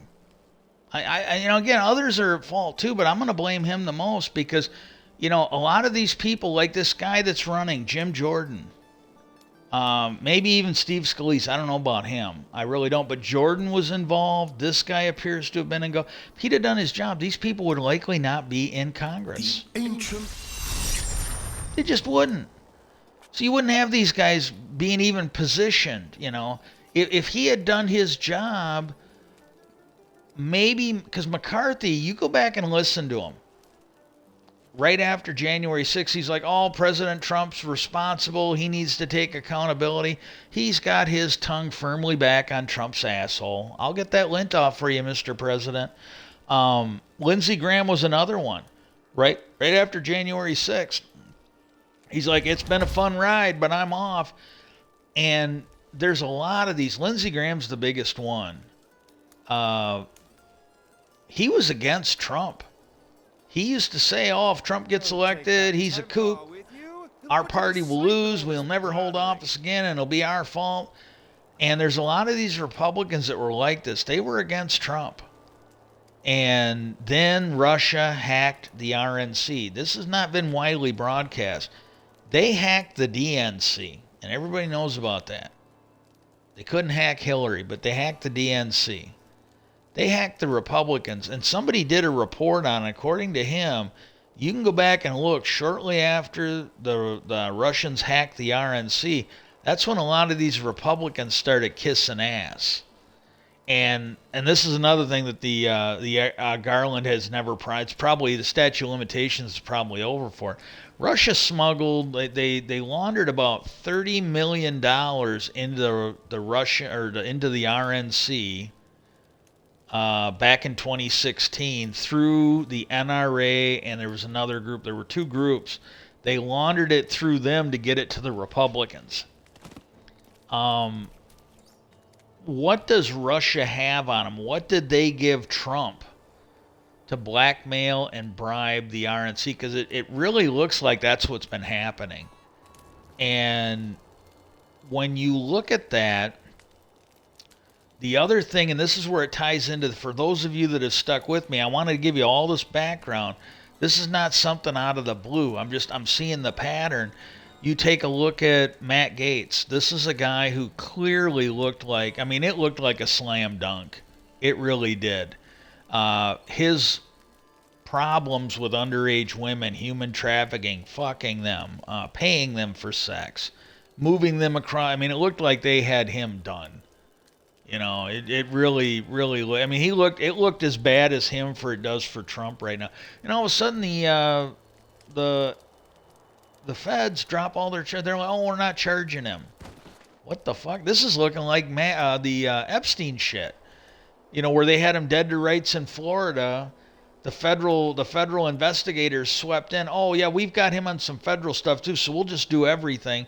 And then they basically gave him a no jail time plea deal. And they took all the people that were witnesses, they sealed them all. And people have said, this is another thing, you know, I call to action, you know, get legalized assisted suicide. Write Congress and tell them that we need Gillibrand, Rubio's, and then also Schumer's amendments passed. No matter what, we need those passed. Don't make excuses. Get it done. And the other thing is that whole client list.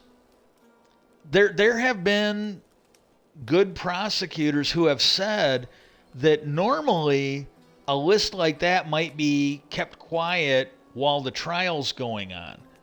But down there in Florida, they swept in. They took over everything from the state. It was a guy that ended up working for Trump. He worked out some kind of sweetheart deal where I don't even know if he was put on probation, but he basically didn't go to jail. They put that client list under seal. And who the fuck is on that client list? I got a sneaking suspicion that if that client list were made public, there'd be a lot of people on it that you know publicly. They're in office. They're in corporations. Because the legal experts are like, my God, that should have been made public by now. There's no, you know, the press has wanted it. The victims' families have wanted it. A whole bunch of people have wanted it. And they go, we don't understand why that hasn't been made public. These requests should have been honored almost from the get-go. And then when Epstein finally goes to jail, they probably are worried he's going to talk. He suddenly just turns up dead. I go watch Joe. I'm not, again, he doesn't know anything. And I find him the best when he doesn't know, and he's just asking questions. Usually when he thinks he knows someone, it's wrong.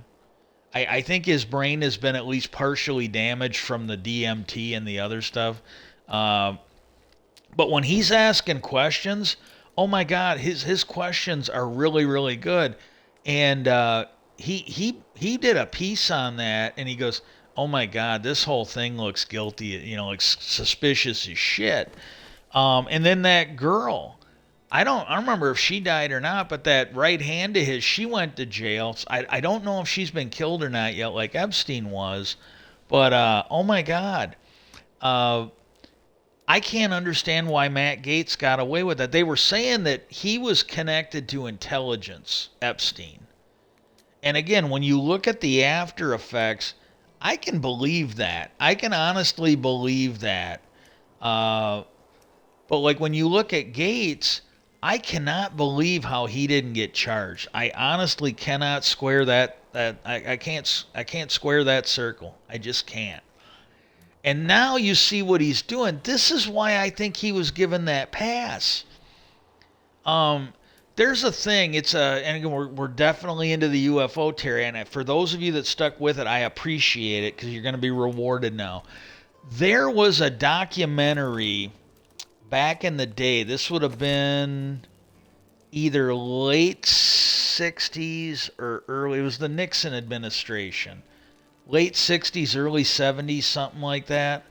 And what happened was the Nixon administration had reached out to someone who was not a UFO person. I'm not even sure it was a document. It was somebody they trusted.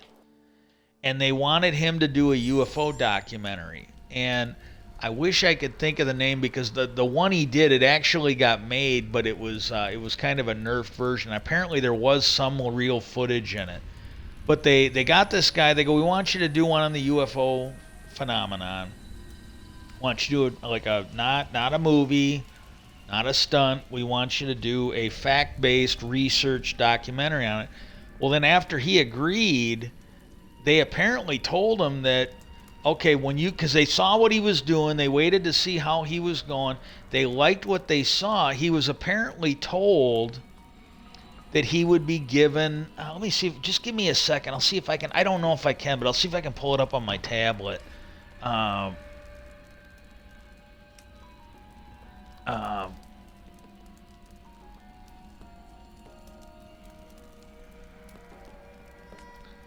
okay, Nixon. UFO docu.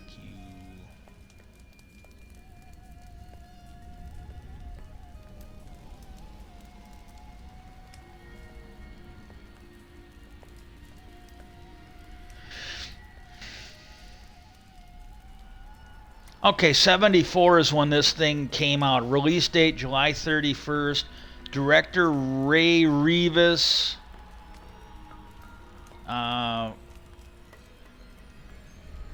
And I think you can see this if you can. I think you can hear them talk about this a little bit in Hangar 1, the UFO Files, Presidential Encounters, and that came out in 2014. But what I typed in, you should be able to Google this, Nixon UFO documentary, and then the documentary is called UFOs Past, Present, and Future. Is the name of it. The director was Ray Rivas. That should give you enough to find it. The documentary film attempts to uncover proof that UFOs are for real, narrated by Jose Ferrer and Burgess Meredith. But I think that's the one. And evil does not rest. Neither should we. okay, let me pull up the one on Hangar 1. Because I thought they said Rod Sterling was the narrator of that.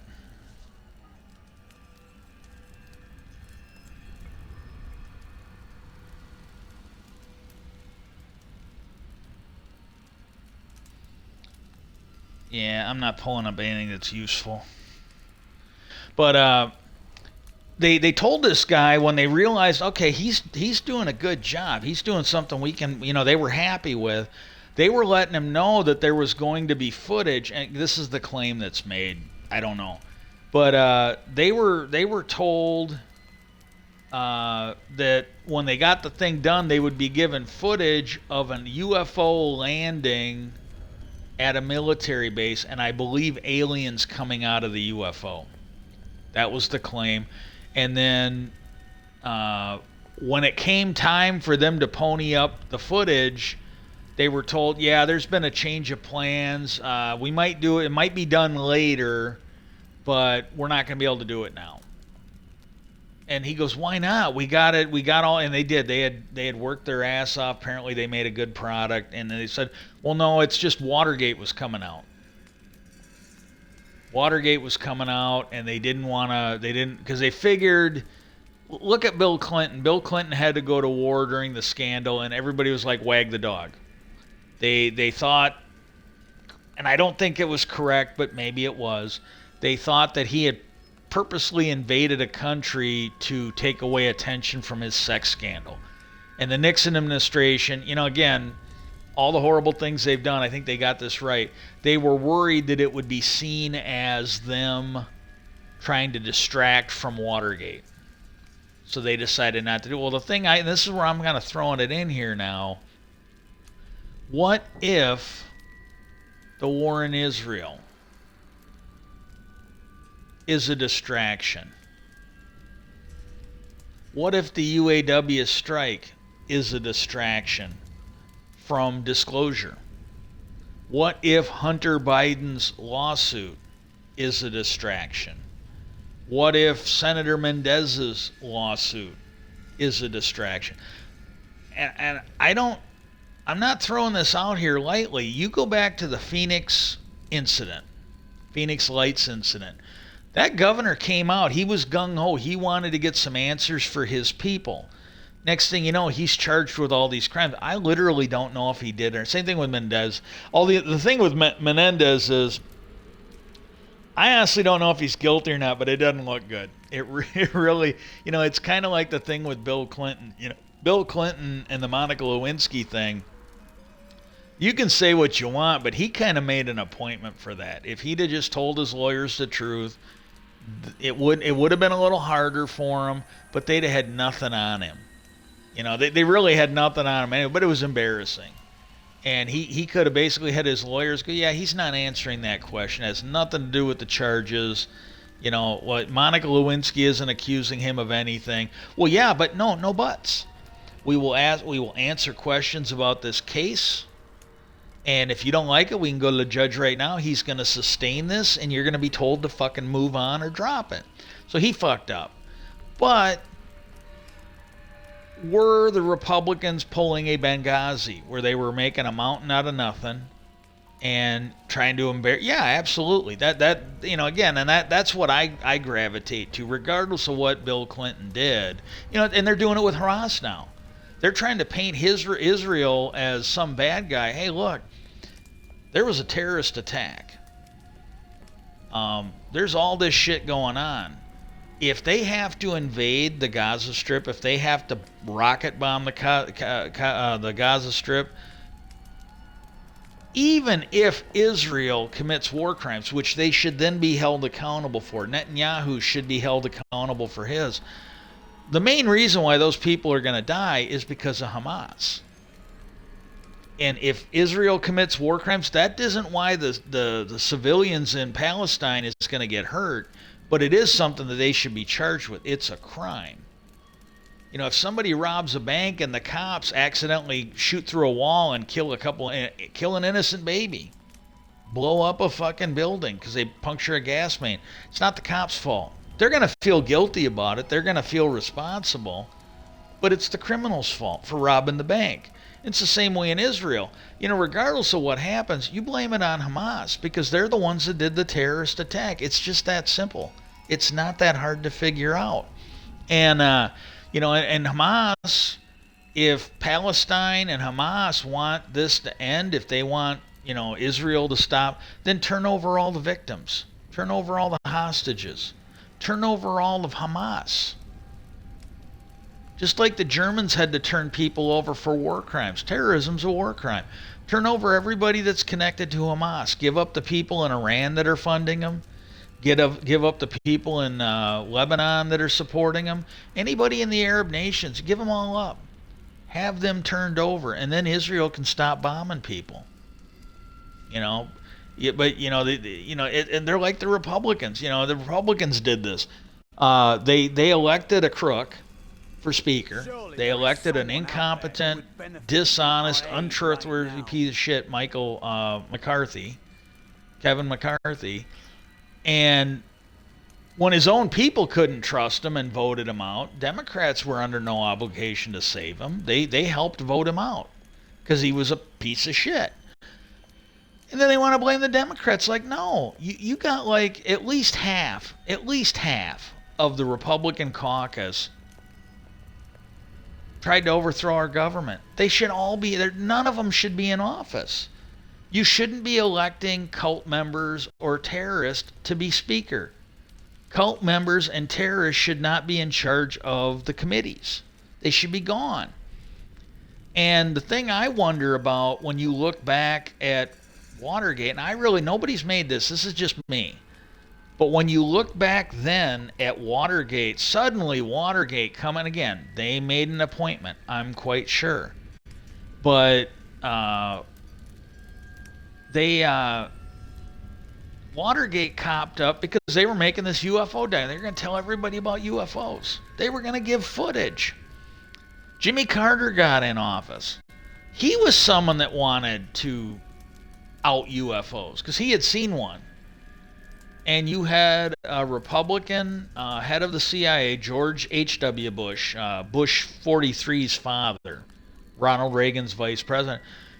It's been reported, I don't know, but it's been reported that he told President Carter that, you know, yeah, we're not giving you anything on UFOs. You don't have a need to know.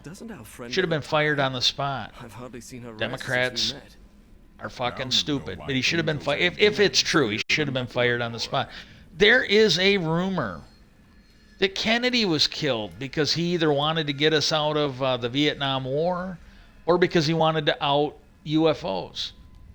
Eisenhower's granddaughter said that he inherited Majestic 12 and the UFO agenda from Truman, and he was going to out it, and on the verge of him outing it, he was shut down. Our president was shut down. And she said this is why he gave that speech about the military-industrial complex on his way out. But you take Carter, this is a guy that I think wanted to give up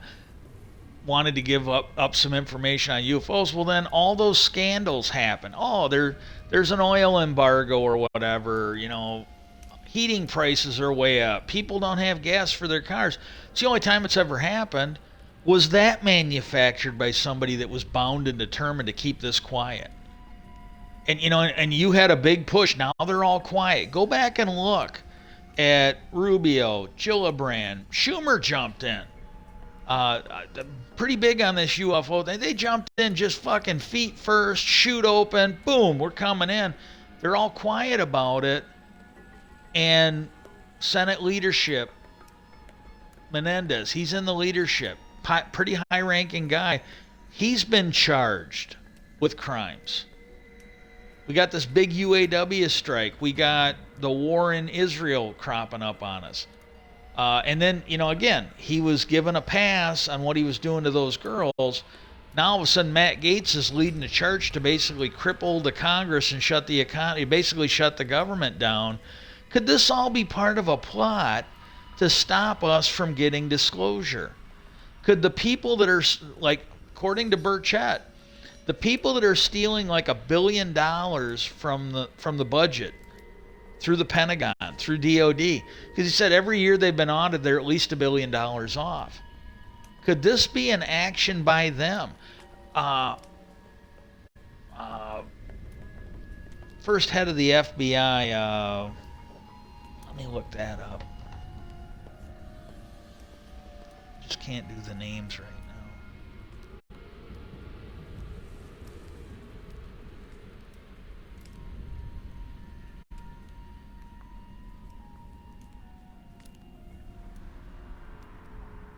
Okay, Hoover. I kept thinking Hoffa. John Edgar Hoover. This is a guy, he did this all the time. He was spying on President FDR. He was spying on everybody. He was spying on Martin Luther King. Whole bunch. When he was given a direct order to take agents off of the chicks that JFK was banging, he followed him. He told his agents, "I want you to take them off of her for one day." I think it was her. I don't think it was he was spying on the president. He was spying on the president's associates. He didn't have a fucking warrant for any of it. And so I just wonder, you know, the mechanism is there. It's been used before. There's some indication, even from his own family members, that shit like this was going on with Eisenhower. There's reporting that the same thing was going on with Carter. I just wonder, did somebody tell Matt Gaetz, like, hey, you won't be going to jail, but you're fucking ours. You're going to do what we tell you. And I wonder if that happened with our union rep down there, Ralphie or whatever his name was. You know, he got busted for having child porn or porn on company computers. And when he finally got back in, were there people in management said, hey, you're not supposed to have this job, but as long as you do what we tell you, we'll let you have it. Otherwise, heave ho. You can't. You either got to leave or you got to leave this and go back on the line. And I just kind of wonder. If Matt Gaetz was given a pass with the understanding that with this disclosure thing coming, we're going to need you to pull the plug on the government. We're going to need you to lead the other terrorists that are in the Republican Party right now and shut down the government. And this is why, I really think you need to call whatever your congressman in D.C. and let them know, regardless of what, those amendments got to pass. They have to be included. You can't let Matt Gaetz or the shadow entities or whatever Because again, I don't know if they're going to find UFO, but I am pretty sure they're going to find about $1 billion worth of corruption every fucking year. I think they're going to find people in the military, people in intelligence, and people in the corporations that have broken laws. With classified stuff, they have broken laws in stealing tax dollars and misappropriating it. And I think, again, I think we just need answers. I think Burchett and some of them others are right on this. Again, maybe we'll find ET. Maybe we'll find, but I think you're going to definitely find corruption. And then every now and then you hear this talk like, oh well, we need we need what do they call that, immunity. We need forgiveness. Basically, what they did with the Vietnam vets who either deserted or never showed amnesty. That's what we need, amnesty. No. And I wrote the congressman. You can tell them this too if you write them. We can't have amnesty. The people that broke the law need to go to jail. The normal whistleblower, like what we're seeing with the Trump administration and the Trump people. The first rat gets the biggest piece of cheese. The second rat gets the next biggest. If some of these people who aren't at the top, if they want to come and give up evidence, yeah, work out your normal plea deals. Maybe they get probation. Maybe they get immunity. I don't know. But I told him, I go, didn't we learn anything from Trump? Didn't we learn anything from the Republican Party with Iran-Contra, Nixon, everything? If you give them a pass, it will happen again. These people need to go to jail. They need to be held accountable. If they're not, it might be 10 years, it might be 1 year, it might be 20 years. This will happen again. Nixon got away with what he was doing, and here we are like 40, 50 years later or whatever it is. And fuck, Trump and the GOP have dialed up Nixon's corruption to like 11. Compared to the Trump administration, compared to the war crimes in the Bush administration, Nixon was like a 5. The Bush administration was like an 8 or a 9. Trump dialed that shit up to 11. And if it happens again, we are going to see this great nation on a hill that Reagan used to talk about. We're going to basically see it like a puppet of China or Russia. We'll become a dictator, and we're going to be basically doing their bidding. You're going to have all these little fucking slobs from the Republican Party, and then they might even get some Democrats by then. But they will all be doing what China and Russia want. They'll all be doing what their corporate masters want. And this is not going to be even a shadow of what it used to be in this country. So please, seriously, get something done on this. I think we need to empower the Congress. I think we need to find a handful of people, and it should be in the spirit of the January 6th committees where it's serious. And we need to, on this subject, we need something akin to a Harry Truman style oversight investigation where we get to the truth on this shit, and if people broke the law, they go to jail. If money's being stolen, go after the corporations that are stealing it. Put them in jail, seize their company. If corporation broke laws that caused other companies to go under, people lost pensions, people lost their investment, take that money and make this shit right. I don't know. I just don't know. But we got to get something done on this. I may or may not come back with a Minecraft stream. If it isn't, I'm actually having a good day so far today. But I am trying to get some stuff done around the pillager outpost. And I can't really talk when I'm over there. It's a little too dangerous, and I'm just trying to get that done. Peace out, and I hope everybody has a good day.